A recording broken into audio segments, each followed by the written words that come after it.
everyone. On this week's Energy Quickchat, we speak to Chris Bale, the Chief Executive Officer, Serengeti Energy. Thank you so much for talking to us today, Chris. Hello, Amano. It's very good to be with you. Before we dive deep into the chat, tell us, how was Serengeti Energy able to achieve a capital raise of 80 million USD?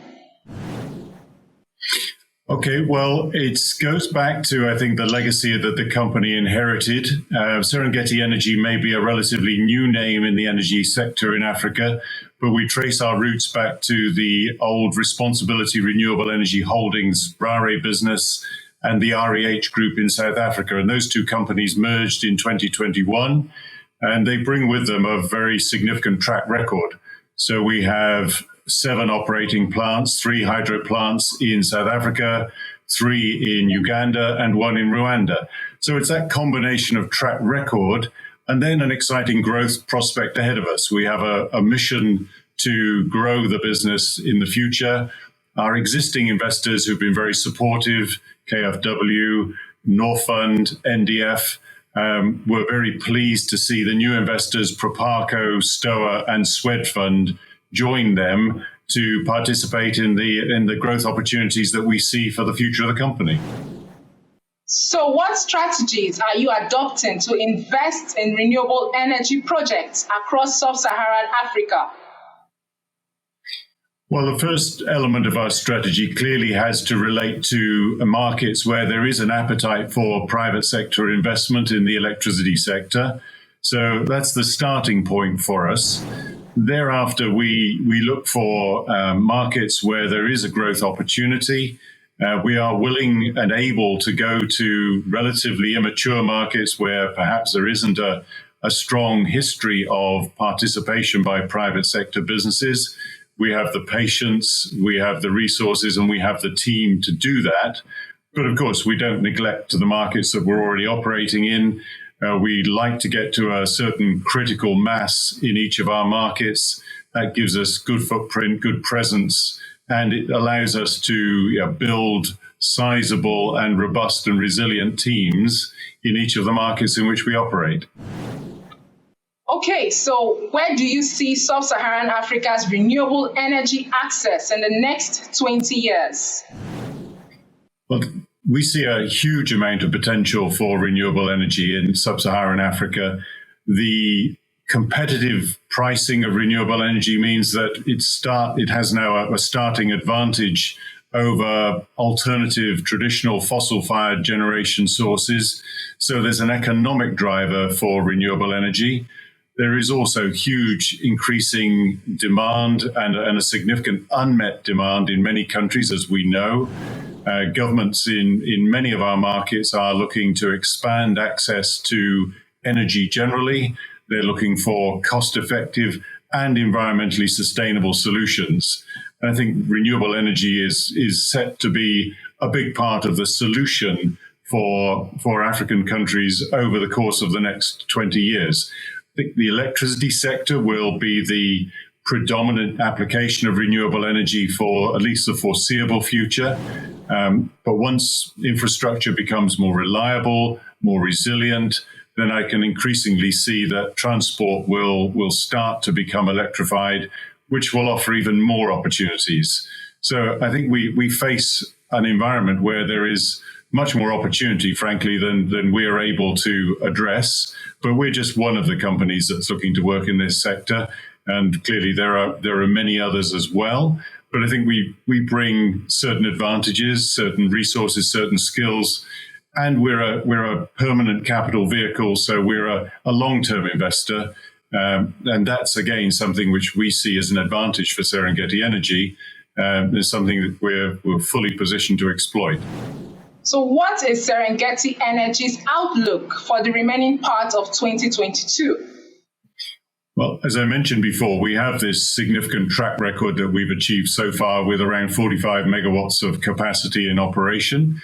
We're looking at a strong 2022. We have 2 more plants in construction, a solar PV plant in Malawi and another solar PV plant in Sierra Leone. Both of those plants will commission this year. We have had, as I guess many of the industry participants have had, issues arising from the sort of legacy of COVID and the various supply chain interruptions that has created. But coming into the end of the year, we see our capacity increasing to about 75 megawatts.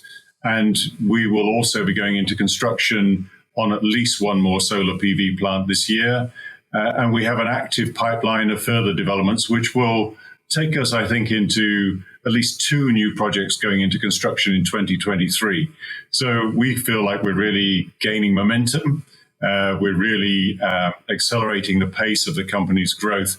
And that's something which both our existing shareholders and our newer investors are excited by. So one of the key reasons why we have the level of financial support that we do from our investment group.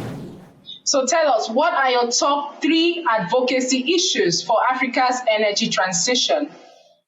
Well, that's a big question. There are so many things that we could pick out in answer to that question, but let me just think. I think the first one would be that we would be advocating for stable and reliable and predictable regulatory and legal frameworks in the markets in which we aim to operate.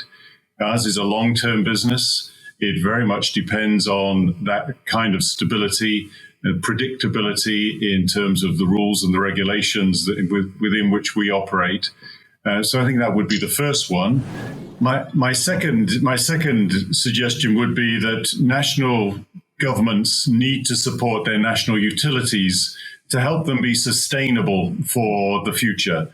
You might think that, that kind of ask coming from a generation company is slightly counterintuitive, but we're all part of the same energy ecosystem. We're part of the same value chain. And if our host utilities, if our customer businesses are not sustainable, then that makes life more difficult for us as a renewable energy generator. And then I think the third area, which we are very keen to see developed and sustained in the future, is the quality of the investment climate in the countries in which we operate. This is a really important issue. We're very fortunate to be supported by development finance institutions as shareholders at the moment. The likes of KfW, Norfund, NDF, Proparco, STOA, and Swedfund are very patient long-term investors. But in due course, when we expand our business further, we're going to need the support of private commercial investors, and they will take a more commercial attitude, and they will look closer and harder at the sort of investment environments that we're proposing to expand our business into.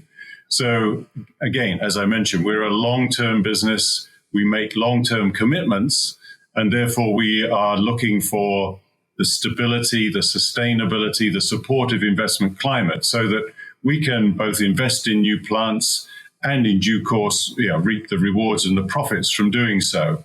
And that's something which we think is really important. So that combination of 3 things, the combination of the regulatory framework, the stability in the regulatory framework, the sustainability of host utilities, and then ultimately the investment climate in the countries in which we operate, which is respectful of private sector investment, is, I think, almost the holy trinity of measures that we would advocate for in any of the markets in which we operate. That is a good point to end our quick chat, and we thank you for sharing these insights with us today.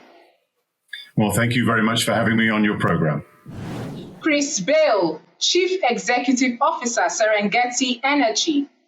See you next time on Energy Quick Chat, where we speak to leaders from the energy sector. I am Omono Okonkwo.